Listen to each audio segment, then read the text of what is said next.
G'day guys, welcome to Pond Life, and I want this special episode to be educational, real educational, and I wanted to give you guys the top 10 fish of 2019 for beginners.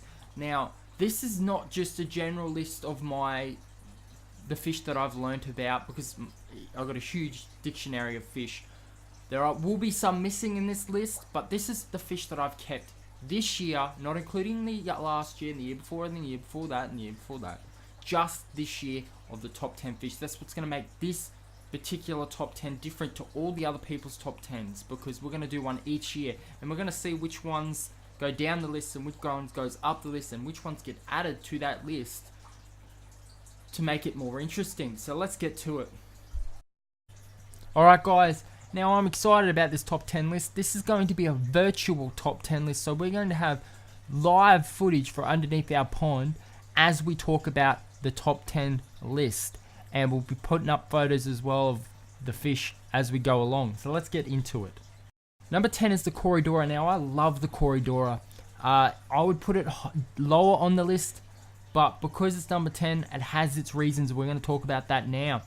Now, they are friendly, great community fish, and they love to be in a group 5 or more if you can. Now, I suggest that no matter what, because they are happier fish and they're more exciting to watch, as well as they stress less. They probably live longer because of the stress, and that's just how they like to be. Now, they come in a lot of varieties. They don't grow too big, which is perfect for you guys, and they are bottom dwellers. So they love to be on the bottom, so it helps fill out your tank with and also keep your food from spoiling and making ammonia. So you don't want that. Obviously, they hang around on the floor of your fish tank, whether you have substrate, and substrate is so important, because what keeps this guy on number 10 on our list is the fact that they can be finicky to water parameter changes and just water parameters in general. They are the first to show signs of disease and problems due to stress. Substrate, don't use sharp substrate, guys. This is one of the biggest problems that people have, is that it destroys the face and the bristles of the CORYDORA if it's sharp, because they love to fist through all your substrate to find the deepest of foods down in the depths of your substrate. And also toxicity can be an issue because it can lead to burns. These are all stuff that most people don't really know about and don't harp on about, so I'm going a little bit deep here for the top 10. Now, obviously they are a challenge to breed as well. They lay eggs, so they are a challenge to breed, because not of the breeding part, but because you normally put them in a community tank, so the eggs will get eaten. So that's the CORYDORA, guys. Number 9 is the BRISTLENOSE Male. Now the BRISTLENOSE Male are a perfect beginner's fish, because you don't need to spend big on a fish tank setup. Now, saying that, you do not want to put them in a cup. You do not want to put them in a really tiny, small tank where they can barely move. Okay, you need a small tank, and it needs to be able to fit your filtration system in there, because the water needs to be aerated for them. It helps them live longer, and obviously the filtration is important, because they can get fin rot and illnesses and stuff like that if you do not have filtration in it. You do need, no matter what fish you get, you do need filtration in there of some kind, whether it's a natural or whether it's done by filtration. You've got to do it. Heaters sometimes, depending on your temperature of where you live. Now, these guys are great for fish keepers, because they are great to go look at. They're very beautiful. Their tails are very elegant, and they greet you up at the glass when you say hello and you go up to them. So it really puts you in the mood to get more fish. Now, these guys are fish that normally, for the most part, they have behavioral problems when it comes to community fish. So they will eat your fry. They will eat probably anything, chase anything that's smaller, for the most part. Okay, some are different. I've had a few that aren't like that. They're great in community tanks. They do fine. Also, they are prone to be nipped at because of how beautiful their fins are, how elegant they are. There are some aggressive fish that will take advantage of that. So you got to be wary of that sort of thing, and especially when the lights go off. So a lot of these fish there are nocturnal fish that you have that you probably don't even know they are nocturnal, and they're very active at night, can be nippy. So you might wake up in the morning and all your fish have ripped fins. So that gives you an idea of what's going on. They love live food and frozen food, so bloodworms, stuff like that, and they love, obviously, in the wild, bugs fall into the tank and they just strike at them. They love that stuff, so don't be finicky with that sort of stuff. If a bug falls in, let them have it. It's not going to hurt them. What puts them so high up on the list is the fact that they are aggressive, and you have to put them on their own for the most part. Do not put them with another male. They will fight to the death for the most part, so you do not want to do that. They are very territorial when it comes to that sort of thing, so that is the better male. Number 8 is the angelfish. Now, angelfish grow massive and they're beautiful and elegant. Now, with that comes the fact that they're slow and awkward, so that means that eating little fry is something they will do, but it's very difficult for them to catch them because fry are quite fast. Now, they will eat their own eggs, so that becomes a breeding hassle. It's hard.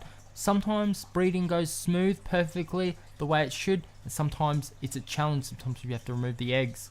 So that's for breeding. Now, they can be challenging when it comes to having a bunch of males in the tank. You want a good ratio between male and female, and if they pair off, it's good to have a pair in the tank. That's what I did. Now, that's the best way to do it, is get them to pair off. So, and they become lovers. It's such a cute thing to watch. Anyway, they are great for community tanks. They do not harass other fish, and also they are great for a centerpiece of your tank, because when you go up to the tank, they come rushing over to greet you, and they love to get fed. So what we normally feed them is a cross between frozen bloodworms if you choose to, but they can live off fish flakes entirely if they wanted to. So you do need a larger tank, so that's one thing. And they do become nippy over their own kind if there's too many males in the tank. And they become territorial. And that is the angelfish. Number 7 is the neon tetra. They are small, beautiful neon fish that school in numbers more than 5. So they really will stress out if you have less than 5. So you really need to have more than 5 in a tank. If you can, the more the merrier for them, because they just look more and more stunning with their neon lights that shine even in the darkest of light. They're beautiful. They are easy eaters, so they eat like fish flakes and stuff like that. They'll eat anything that falls in the tank, but they often are high swimmers, so they do not go to the bottom of the tank to feed off the bottom of your tank. So you really do need a mixture of neon tetras and something that is a bottom dweller. And bottom dwellers will keep the ammonia from breaking out, and water parameters are key with neon tetras. Any water changes in quality really do affect the neon tetras, and you won't get much warning. They will just die. So that's something to keep in mind. So with breeding, neon tetras are very cheap, so affordable for anyone that wants to get involved in the fish hobby. They are great in big packs, and they will breed in big packs. So you really need, if you want to breed them, you have to get them in large tanks, large groups, and moss. You need moss, because what they do is they swim above the moss, and they lay their eggs. They drop their eggs into the moss. That's how they lay their eggs. And you do not want predatory fish in there with them, otherwise they will eat the eggs. Pretty much any other fish will eat those eggs. So that is the neon tetra. Number 6 is the guppy. Now the guppy is a stunning, beautiful fish. It comes in a huge array of different colors. It's probably the most colorful fish in the hobby. There's a big diverse difference between male and female. Females are bigger and less colorful than the males. Males normally have more finnage, and they can also be harassed by other predatory fish, so be mindful of that. They often can become predatory themselves with fry, really small fish, so be mindful of that. When it comes to breeding, they're very easy to breed. They breed often, and you really don't have to do anything at all. Best to have it in a well-planted tank with plenty of hiding places so the fry can hide. They're really easy eaters, just like the other ones on the list for the most part. Fish flakes, that's all they really need. They are prone to illnesses and funny about water conditions at times. Not as much as some of the other ones on this list, but you still have to keep an eye on your water parameters. That's the guppy. 5 is the female betta fish. Now the reason why the female betta fish is right up here in number 5 spot, unlike the male betta, is because it's less in size, less in finnage, and less aggressive as the male. So it means that they're often less picked on and also less likely to pick on other fish. Now it depends on their personality, but for the most part, these guys are great for community tanks or a group of other females, especially if they grew up together from fry. They are again predatory fish, so they will pick off fry and they will hunt them down, unlike some of the other fish on this list so far. Betta fish can be quite challenging to breed. Now, females are very pretty, just as the males are, but less so. Size, also less so. And aggression, less so. Hence why it's on 5 on the list. They become easier to tell between male and female as they're growing up, for the female having an egg spot. So that is the female betta. If you guys have liked my content so far, can you please subscribe and hit the bell icon and make sure you never miss another awesome. So number 4 on the list is the silver shark. Now the silver shark is a very different fish to the rest of the fish on this list, and it really does deserve the 4th spot. Silver sharks are great fish, and they are awesome fish to have in your community tank. They are not aggressive, they love cruising around in groups of 3 or more, so you definitely need to understand that they are schooling fish. So you cannot have them just 2 of them, because they often pick on each other. If you have one, they'll often be picked on by other predatory fish. So you really need to understand that these guys are very calm and happy fish when they're in groups of 3 or more. So you got to implement that. One of their benefits are they are algae eaters, so they will often pick on some of your algae, which is awesome. They hang around in spots of your tank that would normally not be filled, so they are great fillers of your tank. They are easy eaters, so they'll eat fish flakes and anything that you might put in the tank. And the downsides are they are very hard to breed, so you're likely not being able to breed them in captivity. And also, they grow really, really big. There's something that most people look in the fish shop and they're like, wow, they're cute, they're sharks, I want to get them. But they grow really big, so you have to be mindful of that, and you have to make sure that you put them in tanks that they're going to be able to grow to that size and be happy, or you have to be ready to transfer them into bigger tanks. They are very easy to keep alive. They are great fish. That is the silver shark. Number 3 is goldfish. So you're wondering why I put goldfish right up here, number 3. Now, the biggest reason is because goldfish are great for a first timer. For those people who are just getting into the hobby of fish keeping, because they are cheap and you don't need a heater with them, as they love cold water, and they're just overall great fish to keep. Now the downsides are they grow really big, so you need a decent setup size tank. They do pollute the water quite a large amount compared to every other fish out there. So that's a big problem when you want to put them in a community tank with other fish. So I suggest not to. They will affect the health of your other fish, but as far as their goldfish is concerned, they are quite bulletproof to their own pollution. So as long as you keep up water changes and gravel vacuuming and all that sort of stuff, you'll be fine. The goldfish are quite strong. Now, I suggest that you heavily plant your tank if you have a goldfish, and put more than one goldfish in to make it more exciting. Also heavily planted, like I mentioned, but you need to find plants that goldfish don't eat. So if you Google, there's a lot of people talking in forums about this. So make sure you get plants that are nice and thick and strong, so the goldfish don't pick at them and destroy them. They eat common fish food flakes, so that's cheap as well. That's really good. They eat anything on the surface, so bugs, whatever that can fit in their mouth, including their own fry. So that makes it challenging for breeding, just like some of the others on this list. So that is our goldfish. Number 2 is the bristlenose pleco. So we're talking about the uncommon variety. The common variety grow really, really big, and they're really big polluters of the aquarium. So we're going for the uncommon variety, and they are a must-have in any aquarium. They go with pretty much anything. They are very tough. They are nocturnal, but you see them often regardless.